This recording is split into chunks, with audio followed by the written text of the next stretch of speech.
Hi guys! Welcome back sa YouTube channel ko. So for today, meron tayong problem coming from differential equation kung saan this is a non-homogeneous equation and method of undetermined coefficients. So solve the differential equation below using the method of undetermined coefficient. D squared minus 6d plus 9y equals e raised to x. So ibig sabihin ng mga d squared d, mga d operator yan, that is the meaning or that is also synonymous to the end derivative. Kung d squared yan, that's y double prime. Kung D yan, that is Y prime. And kung wala yang kasama, kung Y lang, that is constant. So, anong gagawin natin dyan, Sir IJ? So, kapag nagsusolve tayo using the method of undetermined coefficients, so tandaan natin na ang solution or the general solution of a given differential equation is given by y equals y sub c plus y sub b. Sir IJ, ano itong y sub c? Ito yung complementary function natin which will came from our auxiliary equation. Kasi itong y sub p natin, depende kasi dito yan mga lodi, mamaya papakita ni Sir IJ, how do we determine y sub b. But for the meantime, yung y sub c muna natin, kailangan natin kunin si auxiliary equation.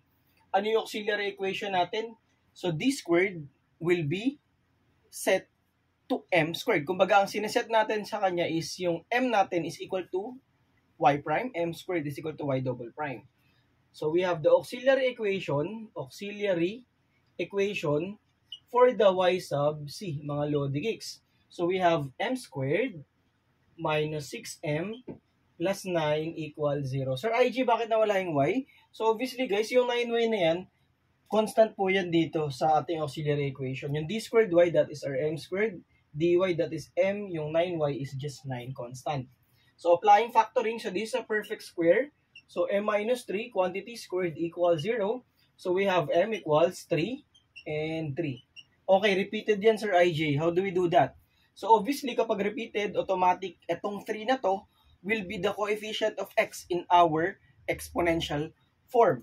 So let us recall na kapag na-repeat yan, so we have y sub c equals c1e raised to 3x, mga idolo, plus, dahil dalawa yan, syempre c2, dahil naulit po yan, lagay tayo ng x, mga idolo, e raised to 3x, or we can write it as y sub c equals e raised to 3x multiplied by c1 plus c2x.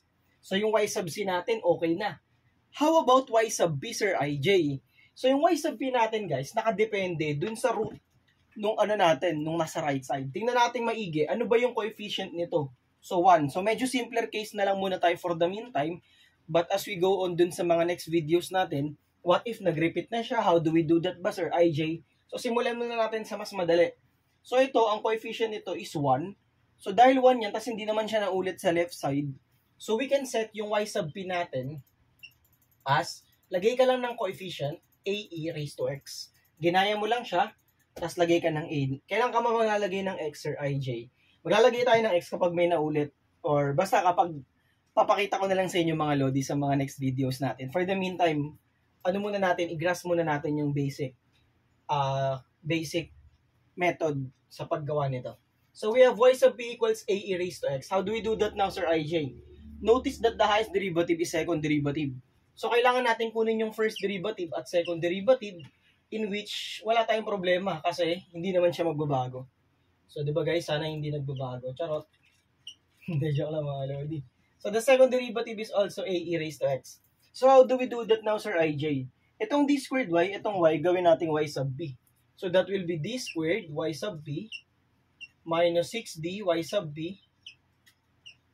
Okay, mga lodi gigs. Tapos plus 9y sub b equals e raised to x. Sana klaro sa inyo mga idolo ha. D squared y sub b, that is ae raised to x minus 6a e raised to x plus 9a e raised to x equals e raised to x. Negative. So, 1 minus 6, negative 5 plus 9, that's positive 4a e raised to x equals e raised to x. Comparing the coefficients. So, we have 4a equals 1, we have a equals 1/4. And then, i-revert lang natin dito, which means ang y sub b natin is 1/4 e raised to x. So, that is y equals y sub c plus y sub p. So, that means na yung pinaka-equation natin or the solution of the differential equation is y equals e raised to 3x multiplied by c1 plus C2x and just add the 1/4 e raised to x. Anyway, there is a shortcut naman dyan sa pagkuha ng solution yan, applying inverse operator, but siguro, turo ko sa inyo next time mga idolo. So guys, if ever may questions kayo or clarifications, huwag kayong mahiyang mag-comment sa comment section. And maraming salamat sa mga patuloy na sumusuport sa channel natin. And kita-kits sa mga next engineering and math related contents natin. Bye-bye and God bless.